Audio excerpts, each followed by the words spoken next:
Hello and welcome to this episode of Counter Currents. I'm Larry Johnson, and today we're going to be chatting with Alastair Crooke. Lots to talk about what's going on in Gaza, Israeli occupation of Gaza, and Trump's alleged upcoming summit with Vladimir Putin. Thanks for watching, and please hit the like and subscribe button. Okay, we're underway.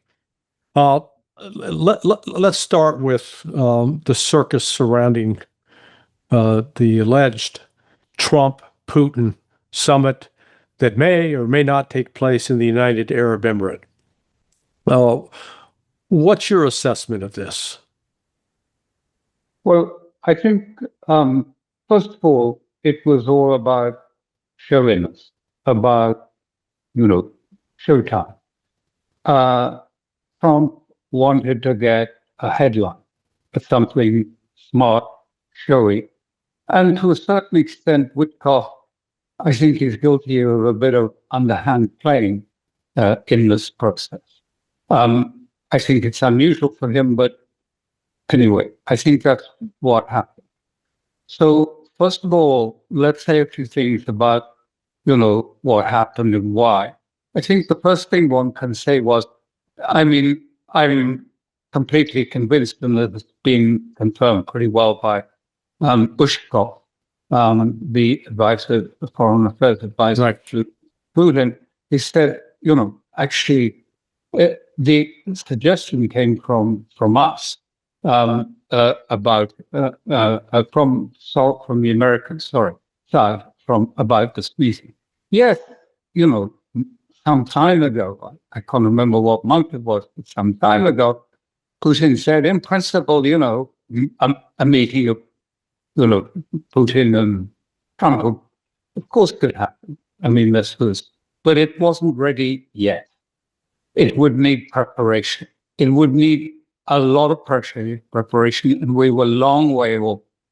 And it would be a bad idea to hold such a meeting without the proper preparation. Right. This is normal. Head state expect to come, not do the negotiation, but to finish a negotiation and sort of steal the process, but not sort of get in the rough and tumble of a negotiation like this. And that hasn't happened at all. But what's going on? Why did it happen? I think the first thing is I would say it's quite clear that Trump is under a lot of seen and unseen limitations and constraints to his freedom of action. We don't know exactly what they are, but we can see it, particularly in the Gaza field, where, it seems that the United States is blocked from finding a solution, its preferred solution in Gaza. It is just simply blocked. And Witkoff has been there, and it's not happening. And everything else that's happening in the Middle East is being done to Netanyahu and Israel's agenda. So he's blocked there. And I think the second thing that probably decided him or made him say to Witkoff, go to Moscow and try and get a meeting. Even in the absence of any sort of real agreement between the two sides. And I think this was the spending measure that was passing through the Senate, has passed through the Appropriations Committee, and they voted quite substantially with support from Republicans and Democrats to move it to a full vote in the Senate, a full vote of the Senate. And this would provide $1 billion of support for Ukraine. And there's another measure which I think is much less likely to get any success, for including a $54 billion package for Ukraine. And behind the scenes, it's pretty clear that what's going on, that McConnell and Lindsey Graham and others of the sort of hardline old Republican country club team of the Unity Party are trying to get control of the Republican Party. And if you like, remove it from Trump.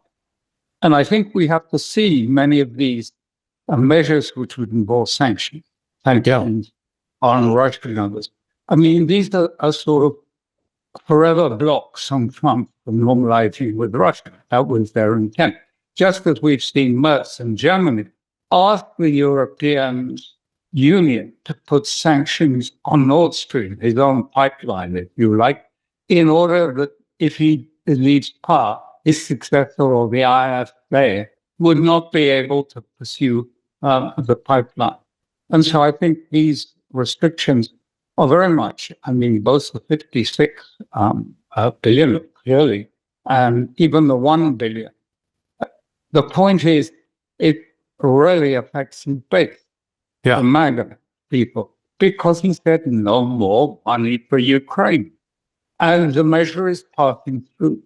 And I think this is deliberately attempt to sort of recover. I mean, Mitch McConnell and the others, sort of old school Republican leaders, don't hold MAGA. The deplorables, they don't like them. They think they would like to take command of the Republican Party again. And no president can afford to appear that he is, if you like, dependent on Congress. He has to feel, or at least has to show that he dominates, the Congress. And it's not that they're dictating to him. He can dominate it. And one of the ways he could show that he was in charge again was, I think, to say, let's have a meeting with Putin and, whatever. But let's have a meeting with Putin so I can say, progress, everything is going straight. Thank you very much, Lindsay and Mitch. We don't need your resolutions in the Senate. We don't need these restrictions on now anyway. So I think that's probably one factor. The factor that he doesn't want to show that he is being controlled by the Senate and the Congress, and that he's going to have sanctions effectively imposed on him, which is going to complicate. We all know, when have American sanctions ever been lifted? Never. Once they're there, they're there. So I think that is one part. I think the other part, and all of this is my speculation, but from what I see is the other part to this, I think, comes from the fact of these tariffs, which are sanctions, and particularly on the BRICS side of it. And I think that part of it, there is some pretty clear signs, or there is concern you can see in the financial markets that America actually may be facing a downturn. And, a massive tariff war on wouldn't be on Russia particularly, but on China and India, who are the purchasers of Russian oil, along with other BRICS states like Brazil. I mean, this would reignite the tariff war, and things are looking not so good in the American economy. The same in the European economy. They're looking as if heading into recession. Well, let me. I think that's one of those are the sort of some of the reasons pushing him to do this. But just to say, and then I don't want to interrupt you. But just to say, does this mean that there's anything substantive that happened that changed the game? No, this was showmanship. And it was underhand showmanship. Yeah, I would say. I'll explain it. Well, the question I have is, what is Putin thinking? Because, as I wrote last night, I likened, and it was not meant as an insult, but I likened Vladimir Putin to Charlie Brown. I saw it. and because I can't point to a single thing that Donald Trump has done to de-escalate with Russia. If you're Vladimir Putin and saying, okay, what is the United States doing? Well, let's see. 2 days ago, the United States declared us as a national security threat. They call us an enemy. and they're using the threat that we pose as an excuse to punish India with tariffs. And we'll go back to that, how ineffective those will be.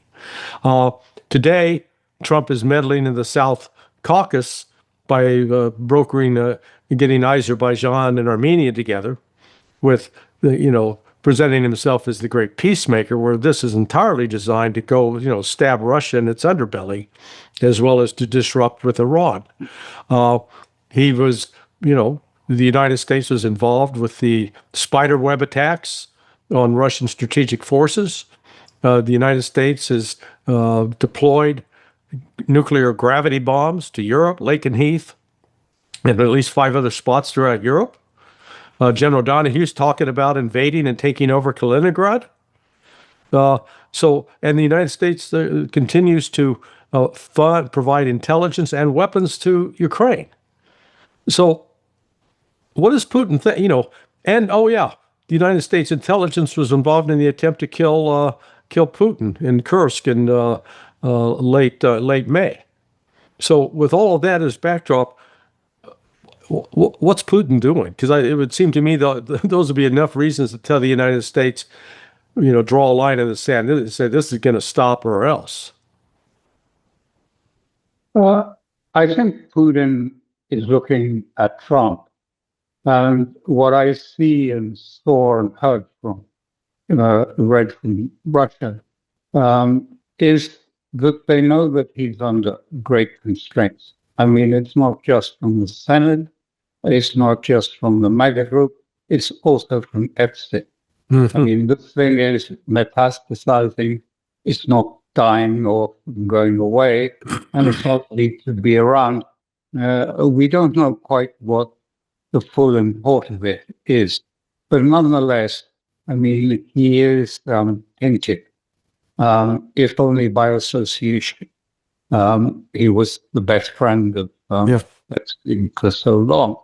So really, I think with this last meeting, what Russia was trying to do was trying to work out how much latitude does he have?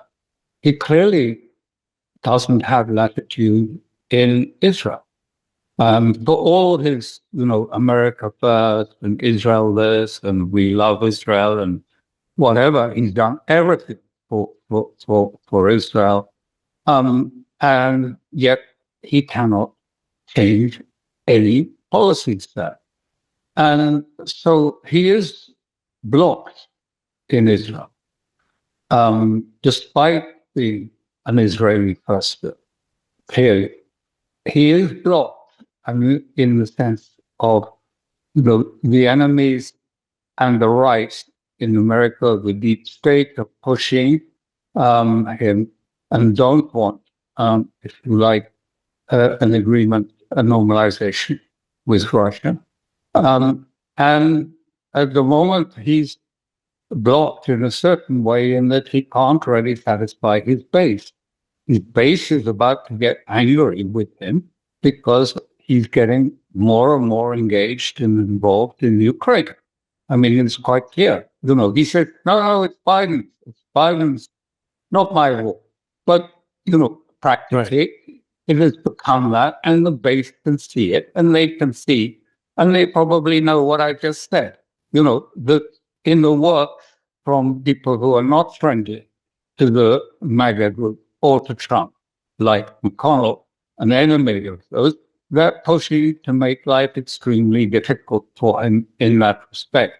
And as you rightly point out, he has done nothing to prepare the ground for a discussion or an agreement even on normalization, not about solving the Ukrainian issue, but all of the baby steps have not been taken towards moving towards the normalization. So my understanding was that Moscow was looking to this meeting not to have any resolution of Ukraine. The ground was not ready for that. Nothing has been prepared for that. Nothing is ready for it. I think what they were hoping to do is to understand exactly what is the nature of these constraints and what is it about it. As it turns out, I think they underestimated what what Trump wanted. He just wanted a good news story, a headline. That's all. Nothing really more. And that's why I said there was a bit of underhandedness, because it quite clearly, I mean, and Ushakov has already said this, when the talks finished, Ushakov said, I'm sorry, we have an agreement with the Americans. We're not going to tell you the content of these talks. I mean, we'll let the Americans, clearly Witkoff needs to go and brief the president. And when that's happened, we'll give an account of what happened at these talks.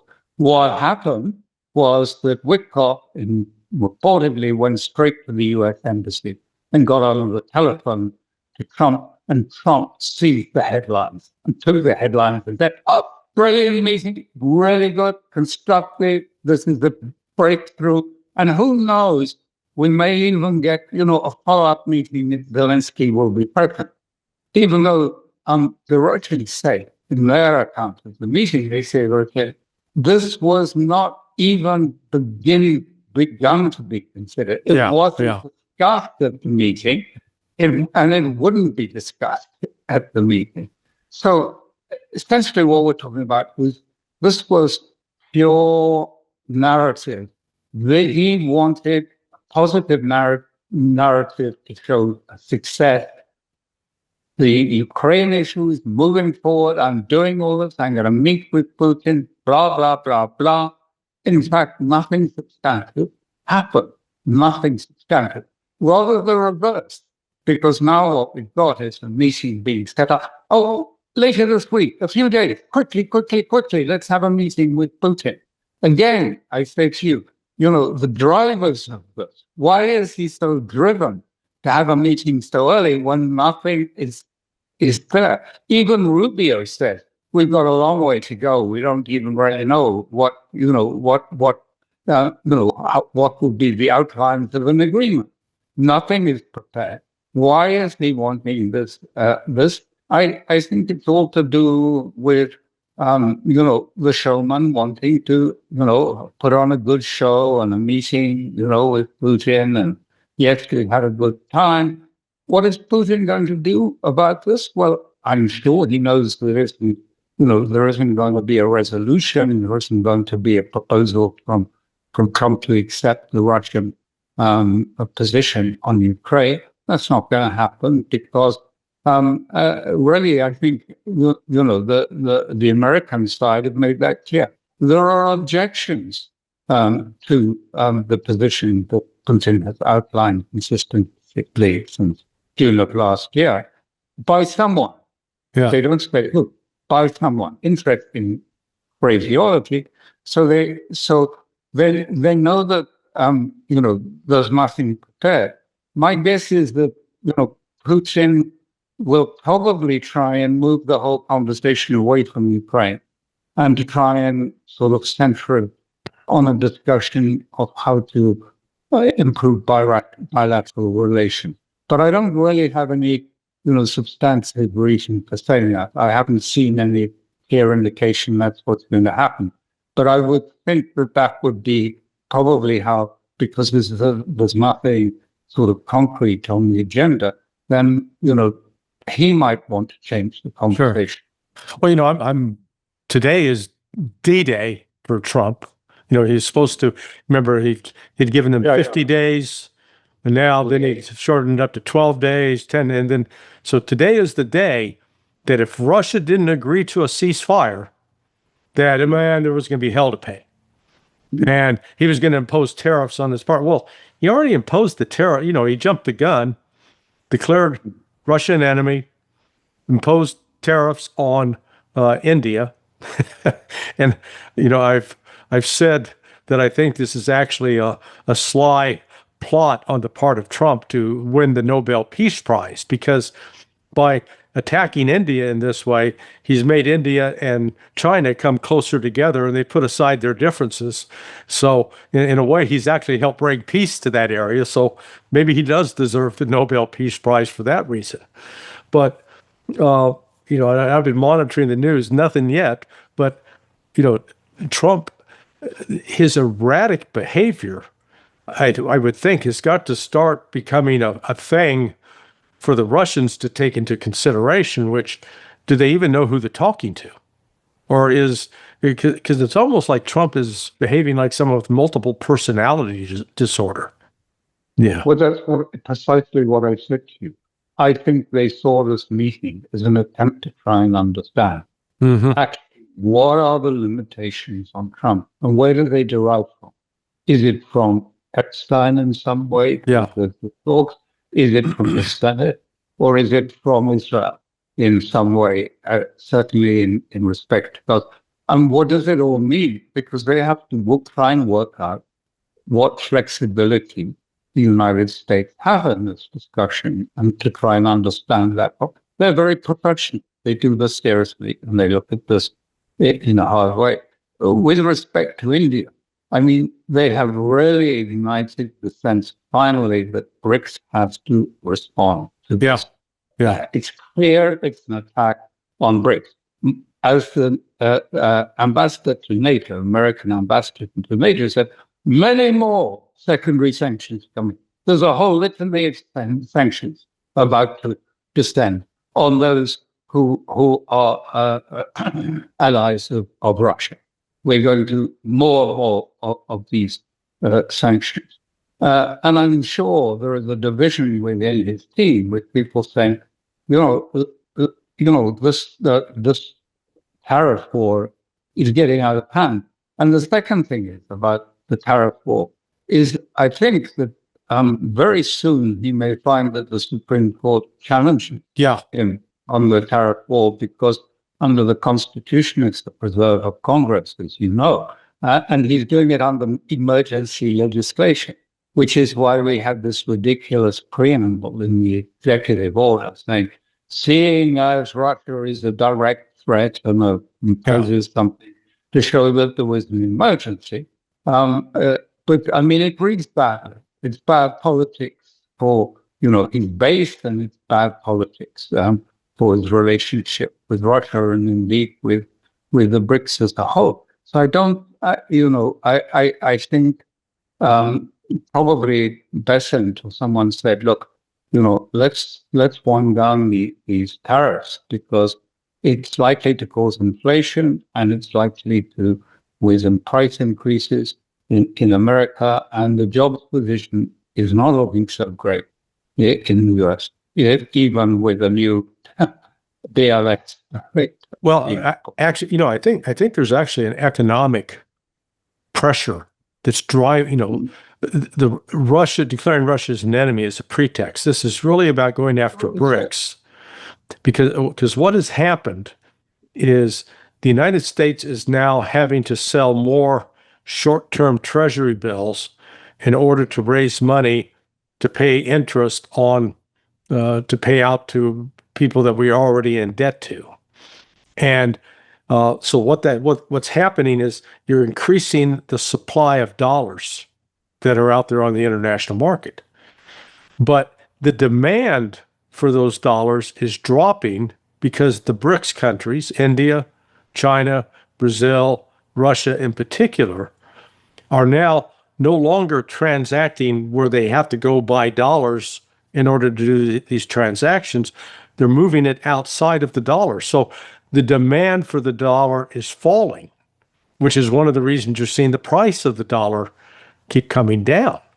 And while, that can have a stimulative effect on the U.S. economy as far as anything that we manufacture, it's cheaper for foreigners to buy.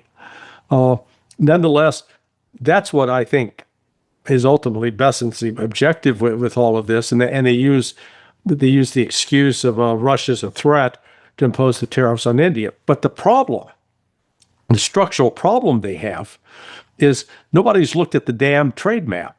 20 years ago, 75%, 80% of the world, their major trading partner was the United States. Today, it's the exact opposite. 80% of the world, almost all the world with the exception of Europe and Israel, their major trading partner is China. So here's the United States trying to impose tariffs as if it has a monopoly control or it is the majority controller on certain of these products. And instead, like what happened with Brazil, oh, we're going to tariff your coffee. Brazil says, fine, we're going to sell to China. And we're going to sell it to China, but it's going to be on the real and yuan basis, not with any dollar involved. So this is really this economic backdrop, I don't think is widely understood by people. And I don't claim to have a full understanding of it, but that is, I think, the driving force here. And because look at what they've done to India. Only 2% of India's GDP is accounted for with trade to the United States. That's nothing. No, I think what you're saying is spot on. But also, the things that he's doing are making things actually much more difficult. Yes. First of all, there is not only allowing Bitcoin to be an asset in people's pension system, there's also the massive selling of stable coins that are theoretically backed by the holdings by someone somewhere of treasury bills that would back up the dollars. But this is just money creation. Again, I mean, really, it's effectively an unregulated money creation process, like outside of the Federal Reserve and outside of the system. And this is very dangerous. I mean, to do this, to have two monetary systems running, one regulated and one unregulated. But really, the main thing is that all of this money is being used to buy assets, either Bitcoin or stable coin or the market, to buy the market on credit. And the banks are giving credit to people buying assets, but not giving credit to small companies, small businesses who are actually producing things in the real economy. And so it's going to actually slow the real economy more because it's harder to get credit because, these banks, let's hedge fund wants more leverage so they can buy some more derivatives. Well, derivatives, we make money on that. And so the smaller banks don't get the credit creation. Now, Trump, I think, thinks this is good. Let's get interest rates down. Let's let people buy more for their pension funds and things. Superficially, it might sound, good in some way, but this is going to have the same effect that money creation always has. Is it's going to be destabilizing, it's going to contract the real economy, and it is going to push up inflation, and that is going to hurt his base. Yeah. The base has done a little better recently because I think some of the migrant policy has meant the real wages slightly edged up for hourly workers. But if prices start accelerating, that will take that away. That makes it vanish. So I think you're absolutely right in pointing to these problems, and the tariffs are becoming a real problem for supply lines, uncertainty, and so we're going to see shortages in China. India is going to hit back, and so are other countries. Everyone is now planning because the real thing is how do they recover?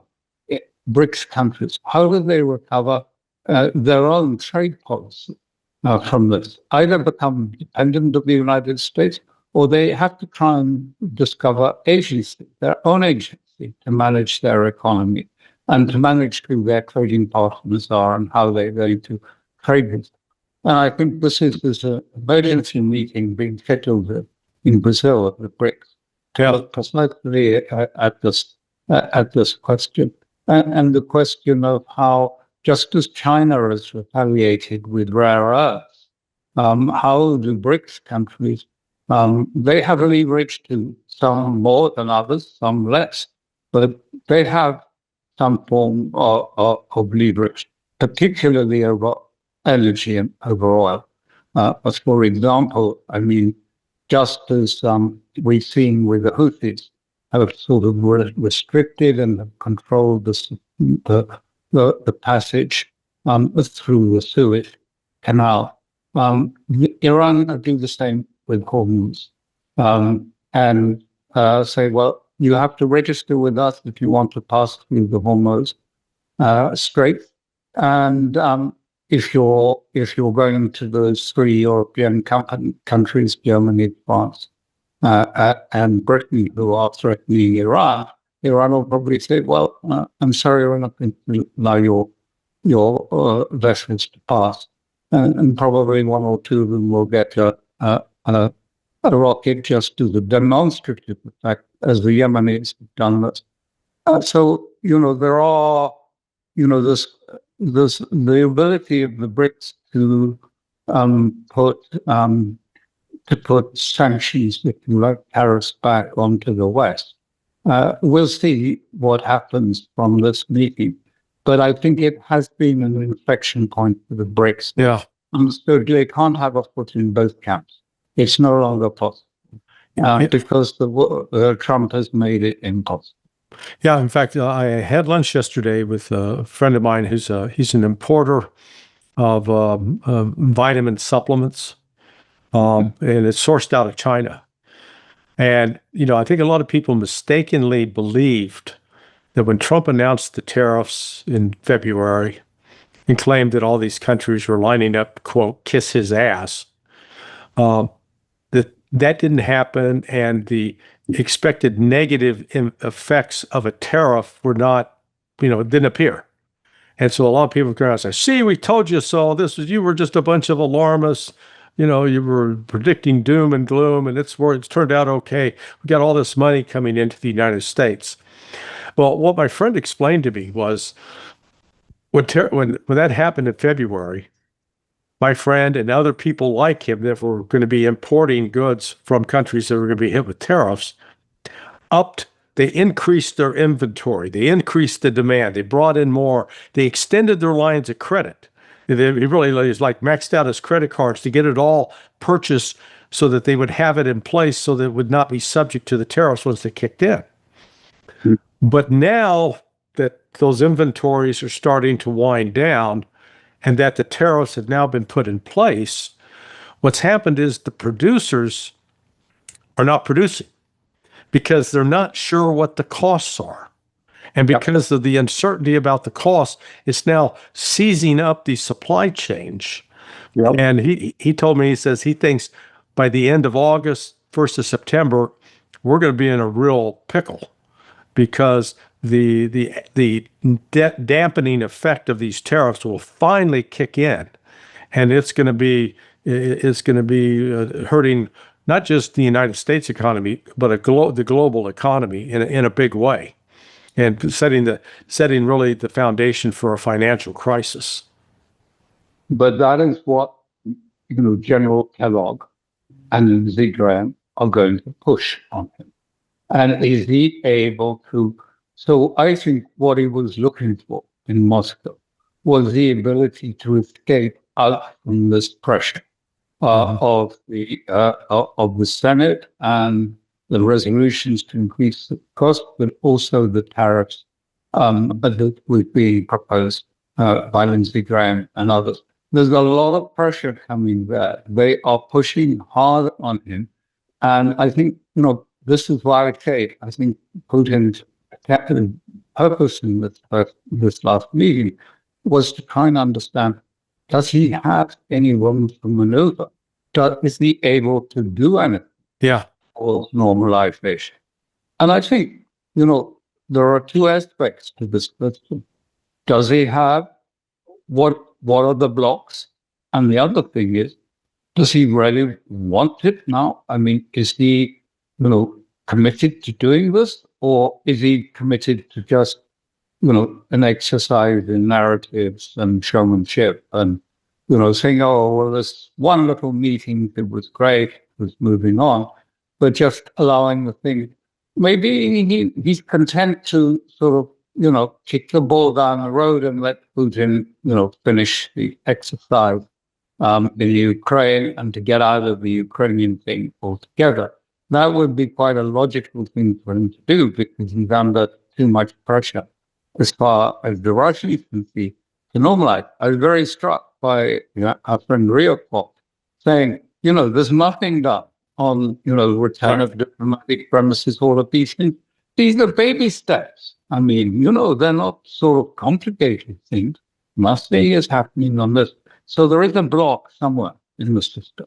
Yeah. And I think, the problem is the Russians don't know. I mean, they have a good ideas about it, and they know more than we do. But I still think that they're not quite sure what the cumulative, if you like, limitations are and what that means for the politics in the United States. And is he going to be able to retrieve and keep his MAGA people on side? And will he be able, therefore, to put up a performance at the midterms or not? And so I don't think they're really actually thinking very hard about the Ukrainian issue. It's more about what's happening, to Trump and what's happening and what it means for their calculations of how to deal with America. How do we manage America given all of these clear limitations that we can all see? I mean, they're obvious. We don't know the depth. For example, what is it? How is it in Israel on the Gaza? How is it that there is a complete block on it? Yeah. I mean, nothing has happened. I mean, all the promises of Witkoff and the B agreement and end to the war. And what have we got instead? Escalation of the war, occupation of Gaza, and we're moving ahead to some disastrous like that. And what does Trump say? He says, whatever Israel wants, whatever, I'm not going to stop it, whatever. What's the problem there? Well, what do you think? There's a recent conversation between Putin and Netanyahu, but no readout provided by the Russians on it. What do you think was the nature of that conversation? I suspect that Netanyahu, I don't think he's acting as the mediator. Right. I think he was telling him, forewarning him, because it's a good idea, I think, in his calculation, to forewarn Putin, listen, the decision is made. We're not going to go with Trump or Witkoff's proposals. We're going to occupy Gaza. And that's what's going to happen. So you should be aware of what's about to unfold. Because it's going to have huge ramifications, because at the same time, the parliament in Lebanon, under huge pressure from Saudi Arabia and America, have voted to disarm Hezbollah. Yeah, in fact, that's where I wanted to go next. I want you to comment, because I've called it deja vu all over again, that this is just another example of Western meddling in Lebanon that has, created a civil war in the 80s. And it seems like we're getting ready to fire it up again. Exactly. Very serious civil war. I mean, it's a real danger there. And the sort of dismemberment of Lebanon, rather like Syria, because the ISIS people in Syria want to annex the north, the hard-line Sunni north of Lebanon. There's a sort of whole fault line of quite zealous Sunni jihadism that exists in the north in Tripoli and extends through Homs and Hama into Syria. And it's very, very dangerous. And, because this is all part of, the American plan, deep state plan, and Israel plan to try and increase the pressure on Iran everywhere. That's what comes from the Azerbaijani, meeting in the White House. And Trump saying he wants to do corridors in Azerbaijan, which will be intended to put NATO and Turkey right along the northern border of Iran, and to try and seal it off there. And then he's talked about David's corridor, which goes basically from the Golan through the Syrian control part through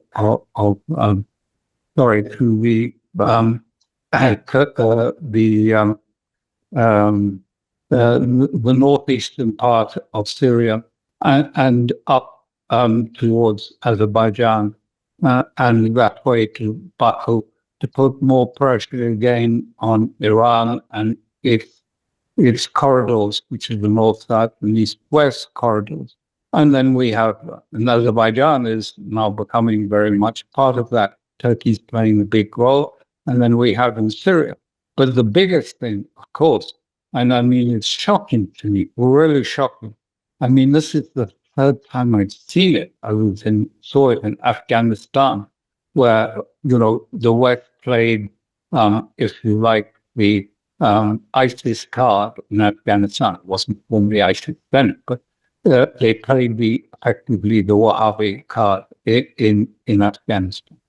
Then it was played later in Syria by Saudi Arabia in order to try and invert the whole power structure of the region, to turn it away from Shi'i power structure to a Sunni Saudi power structure.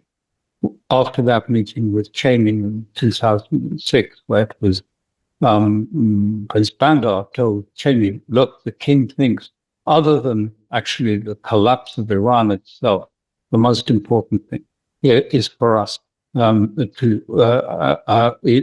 for Syria to be taken out of the equation. And so, Cheney said, hold on a second, I don't think this may be a great idea. I said, don't you worry, leave it all to us. You don't have to be involved. We will do it. Islamists will arrange this. And now we have it again. ISIS in Syria, ISIS being revived in order to put pressure on the Shi'i in Iraq, in Syria, and in Lebanon, and across the whole of the region. The Shi'i are on, in the Gulf. I mean, Bahrain and things have, the vast majority of Shia, 80%, I think, they have in Kuwait and elsewhere. If you take it overall, if you leave out Indonesia and Malaysia, they're probably just a majority or just less than a majority of Shia all across the region. That doesn't mean they're all Iranian Shia at all. They're very different. But Iran is the mothership of the Shia in a strange way. I mean, like the Vatican is the mothership of Christians much more widely than the Islam. Correct. This is being stirred up now by Qatar, principally. This is their project in Syria, has been from the beginning. By Saudi Arabia, it's putting huge pressure, saying they will not get a penny out of any Gulf state until they have destroyed Hezbollah. That means civil war. Now, let me just interrupt and ask, in Syria, in sorting out the composition of the population, what percentage would you say is Sunni? What percentage would you say is Shi'i? I don't have the right figures. It is Sunni, but it was secular. For all those years, it was one of the first secular states.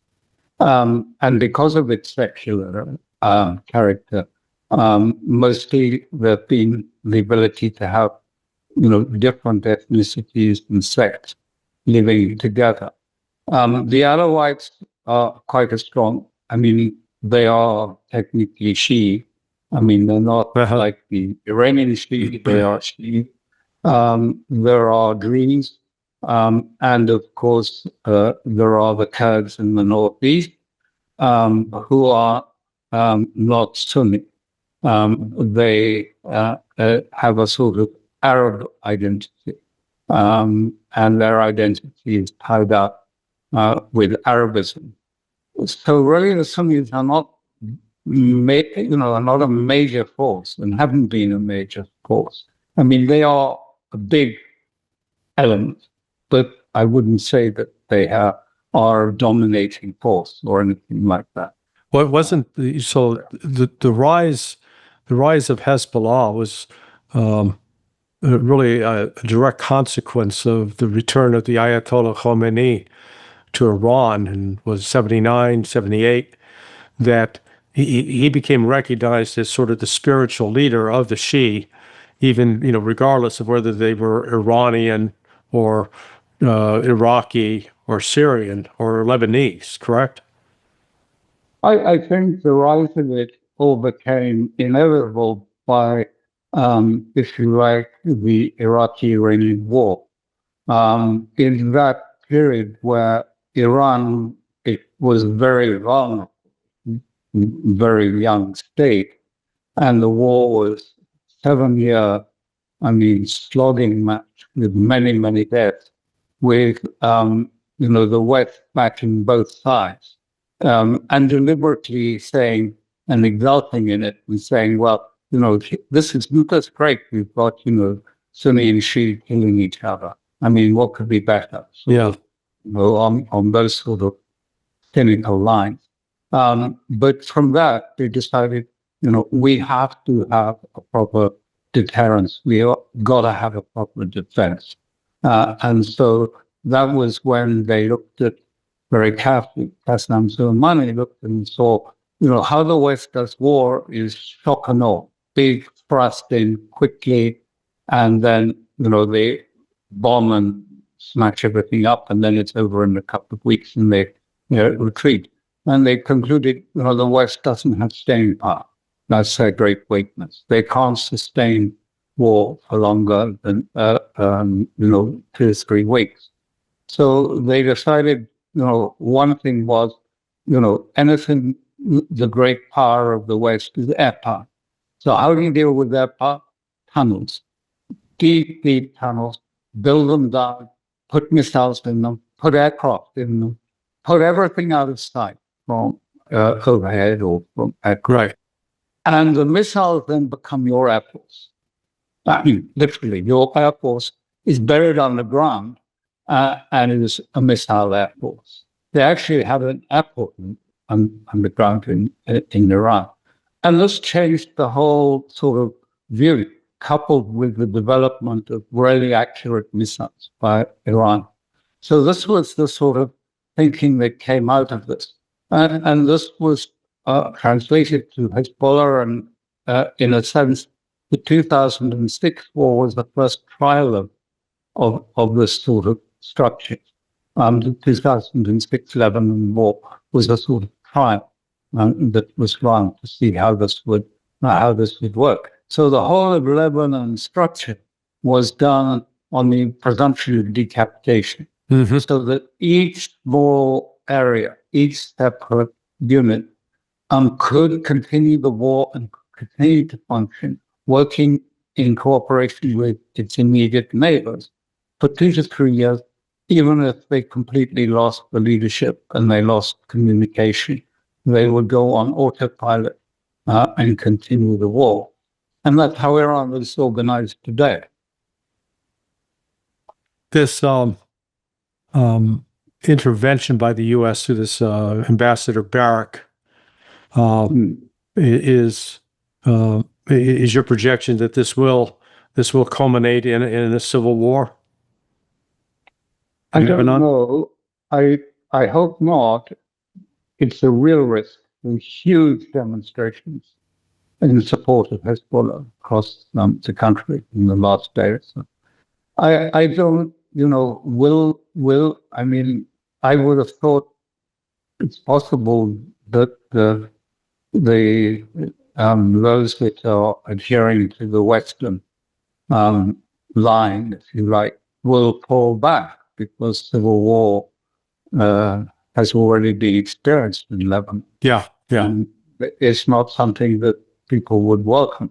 So I'm not sure that it will. I think that Hezbollah will be making plans and its preparations, but the consequences will be, who knows? And of course, then, now they have French coming in, they say.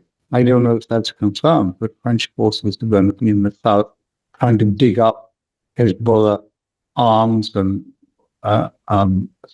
this can easily end up a complete mess. Yeah. Well, in the final, I don't want to keep you forever, but we'll head towards the wrap up by talking about Israel. Now that they've announced, Bibi's announced that they're going to go, quote, occupy Gaza over the objections of the military. I wonder, how does that work? I think it's, they are going to try and create a ghetto in one part of Gaza, remove the population into what they call a humanitarian enclave, and even the Israelis call it a ghetto, preparatory to trying to move them out of Gaza altogether. Is this going to work? Well, as you rightly point out, there are many Israelis, including the chief of defense staff, who say this is going to be a failure. This is going to be we are going to lose this whole war if we go ahead with this. He didn't mean it just in the military sense, but he meant it in losing all the credibility, what remains, everything, and the division. And of course, what it means is the complete sacrifice of the remaining living hostages, which is going to really radicalize, a large section of Israeli population, because they tend to try and occupy the areas where they believe hostages will have. And the hostages will be killed if there's an attempt to try and seize them or take them forcefully. What I think it's going to tear the country apart, frankly. I think it's going to tear it apart. Well, maybe they'll be able to implement it because the Europeans say nothing. America, Trump has said, well, whatever, that's what Israel wants to do. That's what they're going to do. And so the question is, who's really therefore behind it, blocking it? And this is the question, I think about, because we sometimes used to think of, we have been accustomed to thinking, and the Israelis talking about the deep state. But that deep state is the Ashkenazi, the older Ashkenazi, European deep state. But maybe there's another deep state that is far-right deep state. Because I know that talking in terms of great anxiety, what happens if Shin Bet? It's Shin Bet who's the security. Yeah. What happens if Mossad intelligence? Are they divided? It seems they are divided. Are they going to split? What happens to the country of Shin Bet splits? This is serious discussion going on in Israel. So who is instructing the government? Ben Gvir, of course, he's important. Smotrich have a following, but there must be a layer somewhere above this, a sort of a higher element who's giving the order that we are not going to accept the American. Right. We're going to go against America. That's a big decision. So someone has got, or seemingly has got, capability and the ability. I don't even know what to call it, because the deep state part two. What is it? But who is it? And where is it? Netanyahu's the outward face of it. Some of the big donors in America, some of the tech oligarchs in Silicon. We don't know exactly where that decision is being taken. If anyone does, we're very interested to hear exactly where it is coming from. I think Israel, Bibi Netanyahu and his crowd they're panicked now. And let me give you sort of some data points which reflect that. The most surprising one was today, where now Israeli officials are defending Candace Owens. Now, I don't know if you know who Candace Owens is. And she has been stridently anti-Zionist and been routinely accused by Ben Shapiro and other prominent Zionist Americans of being an anti-Semite. And yet, Candace, who has also become famous because she's done a podcast on Macron, Brigitte Macron, and the fact that Brigitte's a dude, based upon the work of Xavier Poussard, a French journalist. All of a sudden now, these Israeli officials are defending Candace and supporting her allegations against Macron because Macron is calling for a Palestinian state. That's data point number one. Data point number two. Tucker Carlson has had John Mearsheimer on to talk about the origins of Israel and, if you will, let's call it its fraudulent foundations. Judge Napolitano did the same, but then Tucker Carlson followed up with having this Colonel Aguilar on twice, once remotely and then once in studio, to refute these smears being launched against him for telling the truth about the war crimes being committed in the West. So you've got that happening. And then Bibi sat down for a Fox News interview with Bill Hemmer and allowed Bill Hemmer to go into Gaza. And, all that's just an appeal to the American audience. That has nothing to do internationally. But then you start seeing the stack up of more and more countries now calling for recognizing a Palestinian state come in 4 to 5 weeks. So what's your assessment as you look at Israel? Are they genuinely panicked and flailing about trying to figure out what to do, or do you think they still have a clear plan? I think for much of the country, as you say, is desperate and in a state of some panic. Even as they go along the ethnic cleansing of Gaza, they are fearful about the future and what this means. Does this mean, and they say very frequently, are we going to be at war forever? Is this the new future for Israel? Perpetually at war with everyone in our area. How are we going to manage that? We don't have that sort of army. How are we going to manage this? And how are we going to manage, the 7.5 million who live between the river and the sea, who are Palestinians and Arabs?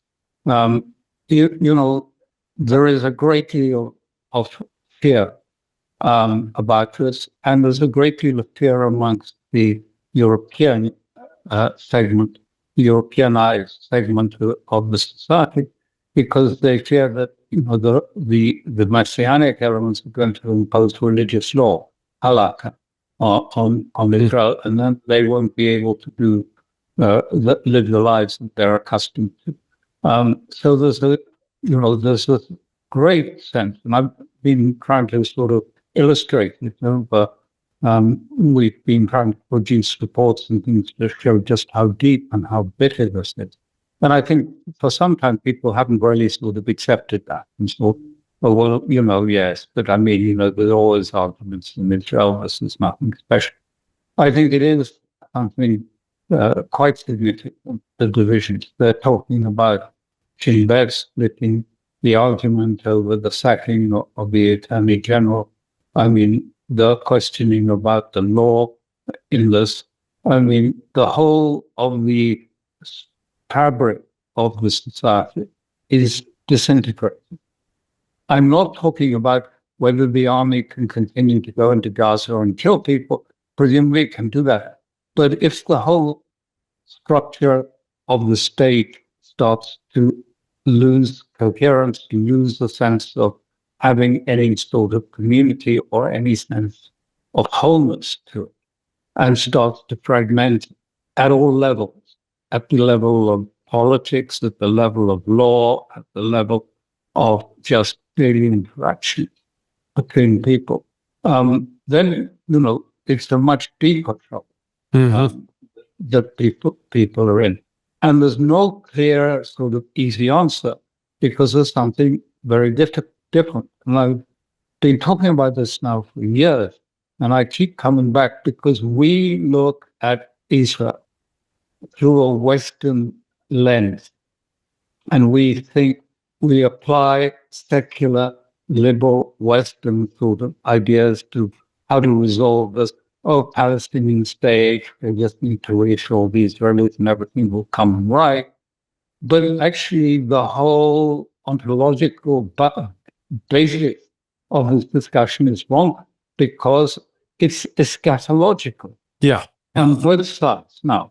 And so that sort of reasoning, Western reasoning, doesn't apply because, as Smotrich has said, what we really want, and I remember him saying this 6 years ago, what we really want is a big war. I'm telling the Likud base, we want a big war, or at least a major crisis. Only then will we be able to complete the project and remove all these people from the land. So, it's not that they don't want it, and people say, well, what advantage is it? The war is the advantage that they see. Yeah. If it's Armageddon, even better. And so you see all this process going on. Why is it they've made the special attack now on Alastair? And the Ibrahim Mosque, which was at the center of that great massacre, the settlers have just taken it over, and no one was able to stop them. The authorities, no one. The settlers have taken over our mosque.